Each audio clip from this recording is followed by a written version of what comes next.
Hi friends, ನಮಸ್ಕಾರ ಎಲ್ರಿಗೂ. ಏನು ಗರ್ಭಗುಡಿ ಗೋಡೆಗಳೇ ಇಲ್ಲದೆ ದೇವಸ್ಥಾನ ಇದೆಯಾ?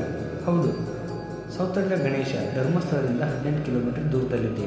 ಈ ದೇವಸ್ಥಾನಕ್ಕೆ ಗರ್ಭಗುಡಿಯೇ ಇಲ್ಲ. ಸಿಹಿಯಾಗಿಯ ತಪ್ಪಲಿನ ಮರಗಳು ಗೋಡೆಗಳಾಗಿವೆ.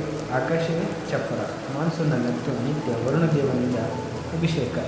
ಬೇಡಿದ ಇಷ್ಟಾರ್ಥಗಳನ್ನು ತಮ್ಮ ಇಚ್ಛೆಯಂತೆ ಪೂರೈಸಿದಾಗ ಜನ ಈ ದೇವಸ್ಥಾನಕ್ಕೆ ಬಂದು ಗಂಟೆ ಕಟ್ಟುವ ವಾಡಿಕೆ ಇದೆ. ವಾರದ 7 ದಿನ 24 ಗಂಟೆಗಳ ಕಾಲ ದೇವರ ದರ್ಶನ ಪಡೆಯಬಹುದು. ಈ ದೇವಸ್ಥಾನದ ಇತಿಹಾಸ ಏನೆಂದರೆ, ಸ್ಥಳ ಪುರಾಣದ ಪ್ರಕಾರ 800 ವರ್ಷದ ಹಿಂದೆ ಸ್ಥಳೀಯ ರಾಜರಿಂದ ಪೂಜಿಸಲ್ಪಟ್ಟ ಈ ದೇವಸ್ಥಾನ ಶತ್ರುಗಳಿಂದ ನಾಶವಾಯಿತು. ಆದರೆ ಈ ಗಣೇಶನ ಸುಂದರ ಮೂರ್ತಿ ಅಲ್ಲೇ ಸ್ಥಳೀಯ ದನಕಾಯುವರು ಕೊಂಡೊಯ್ದು ಹೇರಳವಾಗಿ ಬೆಳೆಯುತ್ತಿದ್ದ ಸೌತೆಕಾಯಿ ಬೆಳೆಯುವ ಜಾಗದಲ್ಲಿ ಪ್ರತಿಷ್ಠಾಪಿಸಿದರು. ತುಳುವಿನಲ್ಲಿ ಸೌತ್ ಎಂದರೆ ಸೌತೆಕಾಯಿ, ಅಡಕ್ ಎಂದರೆ ಸೌತೆಕಾಯಿ ಬೆಳೆಯುವ ವಿಶಾಲವಾದ ಪ್ರದೇಶ. ಅದಕ್ಕೆ ಇಂದಿಗೂ ಗಣೇಶನಿಗೆ ಸೌತೆಕಾಯಿ ನೈವೇದ್ಯ ಕೊಡಲಾಗುವುದು. ಇಲ್ಲಿನ ಪಂಚಕಜ್ಜಾಯ ಪ್ರಸಾದವಂತೂ ಬಾಯಿಗೆ ನೀರು ಬರೆಸುತ್ತದೆ. ಹಾಯ್ ಫ್ರೆಂಡ್ಸ್, ಈ ರೀತಿಯ ಅಪ್ಡೇಟ್ಗಾಗಿ ಫಾಲೋ ಮಾಡಿ. ನಮಗೆ ಇಷ್ಟ ಆಗುತ್ತೆ.